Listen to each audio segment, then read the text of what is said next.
Shalom à tous, shalom à tous. Je suis venu encore ce matin, c'est pour réconforter une maman. C'est pour réconforter un frère qui passe des temps très difficiles. J'aimerais dire à une personne qui passe des temps très difficiles ce matin et que Dieu est toujours derrière tout le plan qu'il fait. Il n'y a rien que Dieu fait qui ne puisse pas être là présent. Tout ce qui se passe dans ta vie comme étant temps difficile, Dieu est là et il sait pourquoi tu vis ces temps-là.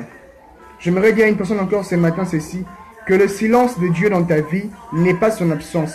C'est vrai que Dieu peut se faire silencier, mais il n'est pas absent de ta vie. Il sait que tu es en train de vivre.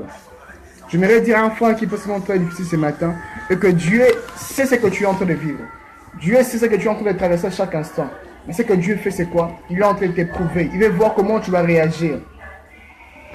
Dieu ne fait rien pour rien. Tout ce que Dieu fait a un but précis. Et derrière ce but-là, il y a toujours une récompense qui suit cela. Dans la vie de Job, Dieu s'est fait silencier. Mais Dieu n'était pas absent. Dieu voyait tout ce que Job était en train de vivre. Malgré que le diable était passé par ce chemin-là, en fait, que Job passait ce temps très difficile. Mais Dieu, dans ses plans, il ne s'est fait jamais absent. Dieu était là. Malgré le silence de Dieu, malgré que tout ce que Job était en train de perdre dans sa vie, ses enfants, ses biens, mais Dieu était présent. Il voyait comment Job était en train de réagir. Mais je me dire à une personne ce matin, comment toi tu vis? Comment toi tu réagis lorsque tu passes un temps très difficile? Comment tu réagis? La femme de Job a dit à Job de plus qu'il puisse maudire Dieu et qu'il meurt. Mais Job n'a pas fait ça parce qu'il savait que son Dieu était un Dieu fidèle.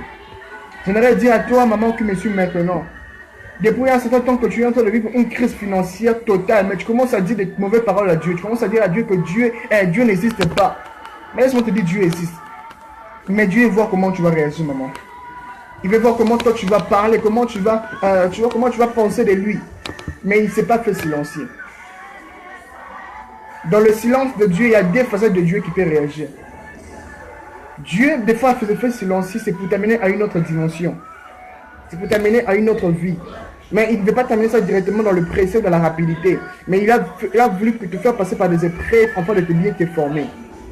Si David n'était pas passé par des épreuves de loup et de lion, il n'allait pas combattre le Goliath.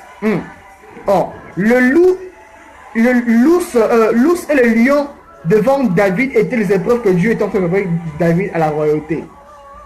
Je me redis un peu ce matin encore une chose. Tant que Dieu ne t'a pas encore fait passer par des épreuves, tu n'es pas encore important. Tu n'es pas encore important. Il faut que tu puisses passer par des épreuves afin que tu puisses être mis devant sa présence.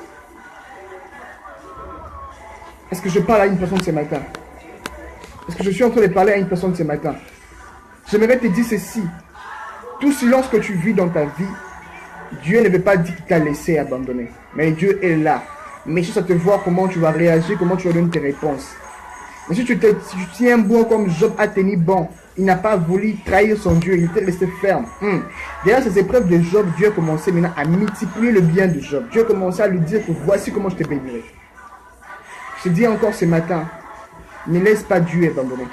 Ne laisse pas ce que tu es en train de vivre. Et tout ce que tu es en train de vivre ce matin, ne pousse pas venir t'assujettir, ne pousse pas venir baisser ta foi. Mais tout ce que tu es en train de vivre ce matin, tout ce que tu es en train de vivre dans ta vie comme étant temps difficile, que Dieu te réconforte encore, que tu puisses encore exceller encore davantage. Car Dieu ne te laissera pas. Dieu ne te laissera pas. Tout silence de Dieu, derrière cela, il y a toujours une récompense qui te suivra toujours. Et que je crois que maintenant, il est temps que Dieu commence à multiplier tout ce que tu as vécu. Là où le port de finance était bloqué dans ta vie, que Dieu commence à multiplier cela. Car c'est le temps là que Dieu maintenant souffler sur un nouveau vent dans ta vie.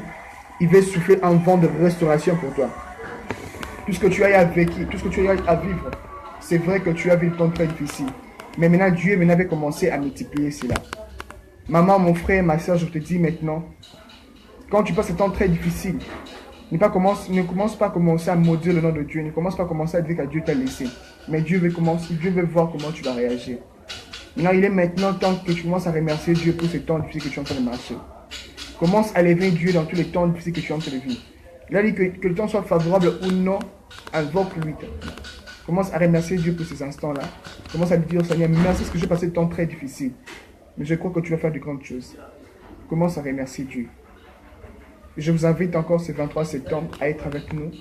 Nous allons encore parler sur le combat de ma destinée, où Dieu va encore parler en long et en large sur ça. Je t'invite mon frère, je t'invite ma soeur à ne pas rater ce rendez-vous. Et que je crois que Dieu va te bénir. Dieu va t'assister partout où tu es. Dieu va t'assister encore. Nous allons nous voir ce 23 septembre. Et par l'aide du Saint-Esprit, nous allons encore parler à long et à large par rapport à cela. Invite toute personne que tu connais à distance ou de loin, invite-lui à venir être avec nous. Et que le Dieu des esprits des prophètes soit avec toi. Que Dieu t'assiste et qu'il te bénisse encore davantage. J'aimerais encore dire encore une chose encore pour clôturer cela. Le silence de Dieu n'est pas l'absence de Dieu. Dieu s'est fait silencier, c'est pour t'éprouver. Dieu fait silencier pour te voir comment tu vas réagir dans ces temps difficiles. Mais là, derrière ces temps difficiles, Dieu a déjà préparé une vie de royauté pour toi. Dieu a déjà préparé une vie de royauté pour toi.